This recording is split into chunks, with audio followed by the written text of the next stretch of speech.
say just, because I want to talk to Max. Yeah. What's I'm hurrying up. So, sir, now, with that, I had to face dealing with those kids. I had to face many social pressures. The aunties near my house telling me, "Na oh munde kaun si jide naal tu galla kardi pei si, and tu apne inna nu chalu poche lai kinne pehe padhaandi a, tenu pata nahi inna nu ghare bhi leke aana hunda," and the rest follows. So, sir, how to deal with that?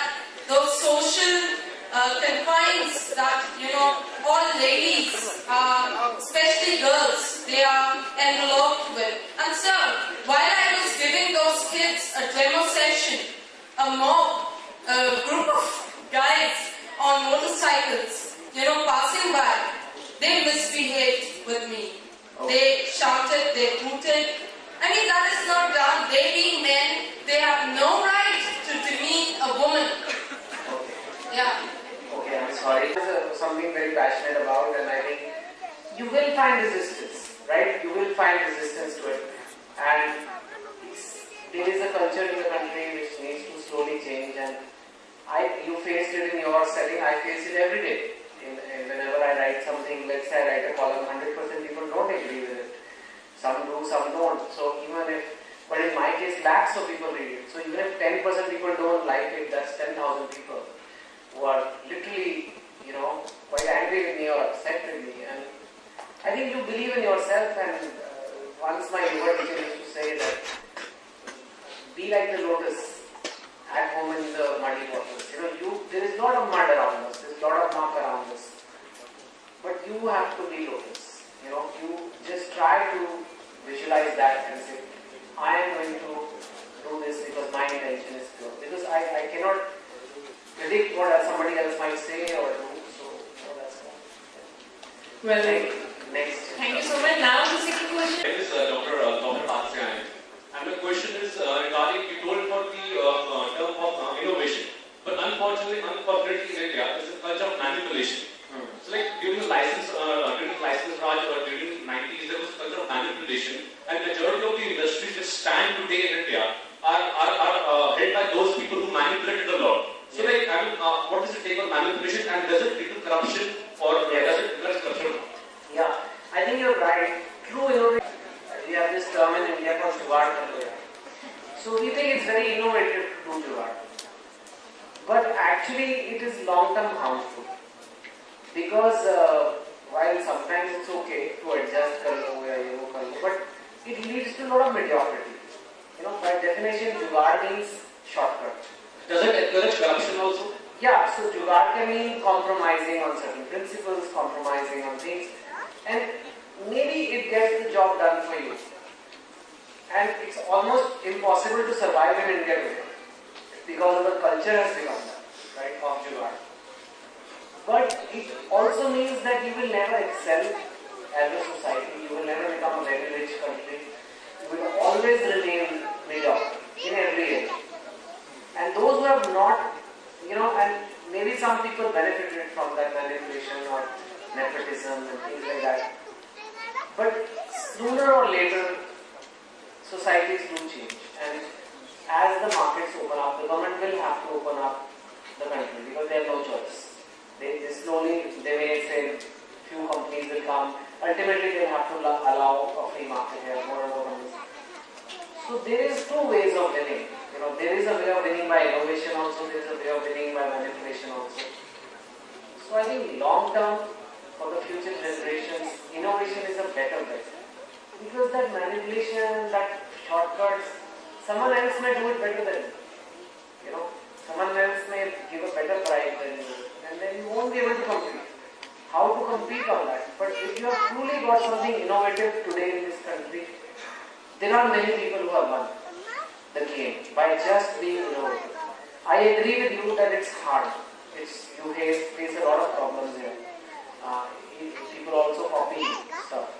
For example, a lot of the intellectual property laws and all that. But given that there has been some change. For example, this event itself is an innovation. It doesn't need to be very big innovation. But to do do this kind of event, they have to think of something different and do it. So that's what I'm talking about. To do it at a smaller level. Yes. Good evening, sir. Joel, is it right to be selfish? I mean, not doing harm to anyone else, but to be selfish. Yeah. You know, I always say, people say कि corruption क्यों हटानी चाहिए? Is it a good thing कि मेरी moral science class में पढ़ा था कि corruption नहीं होनी चाहिए तो corruption हटाते हैं? It's not just that. It is something that society cannot function. For example, let's say five boys graduate out of Ludhiana. They go to Delhi. They take a job. Okay, and they take a job and they all live in the same house. Now imagine in that house, one boy steals the other boy's wallet. दूसरा लड़का तीसरे का computer चला रहा है, तीसरा चौथे का फोन चला रहा है. ये सब शुरू हो जाए. अब वो घर चल सकता है? नहीं चल सकता, right? So that is corruption. Whether it's 5 people or 100 crore people or whatever the population is, you just can't have a society जिसमें आपका फायदा हो रहा है, दूसरों का नुकसान हो रहा है. वो it's almost like everybody throwing their kuda on the street. The whole city will stop if everybody does that. But your house is clean, so you feel it's okay, I can do it and nobody will arrest me. Corruption is like that. It's basically a rule of society that we will try not to harm each other. If you are a very good man, you will do something that's good for you, good for society. But not everybody can do that. But if you do something that's good for you but not bad for society, that's still okay. Because you will contribute to the wealth of the nation. You will pay your taxes and that will help. You will, add to the GDP growth. So, वो भी ठीक है. But as long as you're not doing something that harms society and for your benefit, I think, and corruption comes in that category. It keeps helping you, but it's spoiling the rules of our society. That is all. It's just not a very practical way to run a nation. Forget the morality of it. वो देश अमीर हो ही नहीं सकता जहाँ लोग एक दूसरे से चोरी कर रहे हैं. Only where you have, okay, I have my goals, it's okay. You can have your goals. Your job is to make sure your family does well. You make a good living. Like, there's nothing wrong in that goal, I feel. Not everybody has to be like a social activist, It's okay. Then the only activists in the country. And what do we do? Yeah, sorry.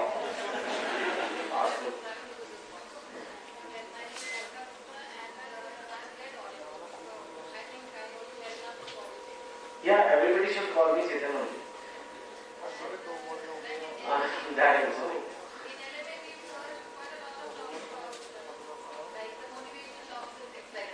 But I personally came here to hear more about your books, about yourself. So, which book is close to your heart? Yeah, you can ask that. What's your target audience? And we'd like to, what are you writing now? Okay. Yeah, I'll give a very quick summary of all this because obviously they wanted me to talk on motivation more than. But this is more interesting for us. Okay, but I think it's very self-promotion also. But basically, of course, all my books are once. In terms of a new novel, I am still not, it's not coming this year. The new novel will come only next year, around Diwali. In terms of movies, 3 Mistakes of My Life movie will come. It's called Kai Poche, Hindi movie, in January 2013. And 2 States movie, the presentation I began about the Punjabi boy and Tamil girl, will go for shooting in November and will come next year. In terms of what inspires me, many writers have different inspirations, like Harry Potter is about a fantasy world. Some crime and detective writers write about crimes, basically. For me, it is society, it is the middle class, Indian middle class and their struggles. I find very interesting. And I can derive stories out of that. That is my gift. From very ordinary lives, I can derive very gripping stories. And that will always be common in my books, I think. I don't think I can write a Harry Potter. And I don't think someone like, those kind of science fiction is not my. For me, it's ordinary people facing extraordinary things in life. And that's what I write about. And so far it's been good. So far it's, and I do want to reach more and more Indians, like I told you. And if I've reached 4-5 crores, I think one day to reach more Indians, I will have to reach the rural areas. Now, how I'll do that is not very clear to me. I think the rural areas are also coming closer to us because they are also, like in semi-rural areas also, English is coming, TV is going, a lot of integration is happening. So they will come a little closer to my work and I will have to change my work to get closer to them. I want to learn filmmaking, which will be a new challenge for me. More than anything else, it will be a new challenge. I want to keep writing about politics, but I don't want to join political parties right now, or even later. I don't think it's such a smart idea to do that because I have a very neutral voice. So that neutrality is very valued in society. The moment I join a political party, it will spoil things. So I feel I can influence more by being outside. So yeah, that's the snapshot. Well, yeah, we should do that. Yeah. So we just cover all the books. Yeah. Well, gentlemen, my name is Mohit. Indeed, this has been a very enlightening seminar. Thank you. My question is, don't you think if we make this seminar as a part of a formal education system, which normally doesn't prepare you for the basic success principles of life, we would have a much better right mind and much better country? Yeah, I mean, not just my seminar, but I think many subjects are never taught in our schools, like networking. Oh, but how much physics do we use? Beyond the point.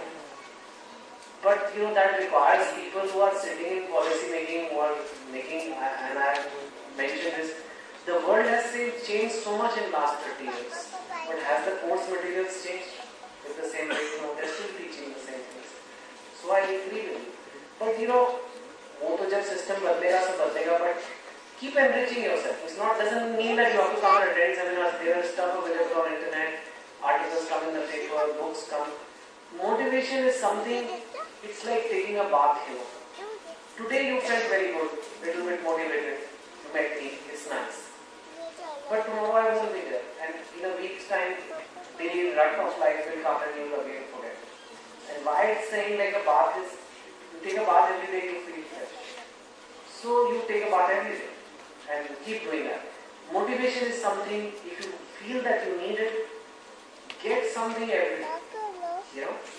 Whether you get it from a spiritual source, whether you get it from management books, whether you get it from internet, by watching YouTube videos, by attending seminars like this. If you really want motivation to come to your life, make it a regular habit. Maybe not daily, but at least weekly, something has to be there. Because it goes away. It goes away for me also. It's not like I always am feeling motivated. I go to my low place. Then I have to read something inspiring. And it brings me back. Because human mind gets into negative territory. So yes, whether it should be in the courses or you do it outside course, it is your responsibility to keep yourself motivated. You can't blame the system or it, and you can do it today by other even many sources are available. But at least you should know. Yes, ma'am. good evening, Mr. Companies like One man show. I'm sorry for anybody who feels it's for them, but it's just my. Your boss in this. Are you the one man show? No, I'm not the one man show. I'm also working on the same principles. So I just want some ideas from your end. See, Stiff resistance you are facing. See, I have faced with myself, whether it's one man show or 10-man show. Whenever you are trying something to change, people have a problem with it. I didn't go into details, but with my publisher also, who accepted my book, they were a 100-year-old, 70, 80-year-old company, group-wide company. It is pretty much one-man show, like the family-owned company. And now, of course, they listen to whatever I say. But in the beginning, it was so difficult to tell them that this book is different from other books. They had agreed to publish, but they didn't have the vision that I had that, for example, one of the books, I wanted to launch it in Big Bazaar. Very difficult to convince them. Now, you cannot expect a man who has created a company to totally take a U-turn because you are so brilliant and you have come. I'm just telling you, if you own something and if someone came tomorrow, it's not. You have to win that trust. And if you can't win that trust, even if the idea is brilliant, people don't take it. It comes down to, like I said, there is innovation, but there is also people. अब वो जो आपके लाला जी हैं उनका, what are his pulse points, right? A one-man show means Lala company, right? So it means उनका कुछ होगा drive in life. क्या चक्कर है? What gets him going? What does he want in life? Maybe what he wants in life, if that you relate to his idea, your idea, then he will listen. And if what he wants has nothing to do with what you want, there are other companies in this world that you can go, right? That means you want us to compromise on our ideas, our innovation. It's not compromise. And as well as our principles. We work in organizations. We work with people. You know, I used to think that way, that it's compromise. Even in wedding, even in marriage, people say, you mean to say I have to compromise? When I say, listen to your spouse and you have to jointly decide things, that means I have to compromise. तो मतलब शादी तो compromise ही हुआ. तो company, it's no, you can call it compromise or you can call it joint decision making. It just cannot be. You are part of the organization. It is not your company. It is not his company also because you are working there. It has to come with the people. If your idea is 100, maybe you can get him to accept 50 or 30. But you don't have to feel bad about it. You just have to say, at least I achieved this much. Today I may have some ideas on how I want India should be. Every idea people won't like. But if I give 21 or 2 people will like, it's good enough. Should I feel I have compromised? No, because that's what knowing people is all about. That's what I'm saying. People are important. If people are more important than success, people are more important than ideas. If you can't take people along, no matter how brilliant you are, it's going to get difficult. I'm not saying you particularly or your boss, but I'm saying you have to work with people. Without that, the best ideas also don't, they die. It's true. Still, I'm telling you, maybe the person above you is being totally unreasonable. You can leave the company. I'm just telling you, I'm not saying it is the solution, but you can. I just need to give others a chance. So is that the last option? That is the last option. Google now reading a book solves your problem, maybe you can get an answer. Secondly, you just told when you came here that you did roam around the city, you had going that bus. But when you were author, right, you just roaming around, did you come across a good bookshop where you could sit, read, or you could buy books? I think the perception, you've been talking about a lot of motivation, I think the perception changes naturally, drastically, if you don't try to do that. And this city has that major problem. There are a lot of other cities as well, and this city too has. So you being also, and personally, being now married in Ludhiana, request you, because I'm sure you would be a lot of media around as well, you to let the people of Ludhiana know how books and how important it is to do a good book or a bad book either, but reading is equally important. I just want you Thank you. to let I was so happy personally. But now that you have asked, I can say, it is very important to read. Not just because I am a writer. Okay? And that I don't have to do that. I am very lucky. It's not something I need to do anymore. That's why I'm even scared. I don't want to self-promote or do things like that. I'm saying it as part of my motivation speech. Always be reading something. I'll tell you why. Today, attention spans have become very less. You have internet, you have apps, you have phones, SMS, BBM, all sorts of things which are distracting your mind. Content, TV, movies, things like that. There is only one thing that builds your imagination, which is reading. Nothing else builds your imagination. Someone may have asked, how can we be more innovative? How can we be more creative? Reading, you are forced to imagine the story. Whereas you watch a TV serial, they've already, writer has written it, they are acting it out, everything is being spoon-fed. But when you read a story, you have to imagine what that girl looks like, what that boy looks like, what are they wearing, where are they going. Your mind, something is being used, and that is the creative part of your mind.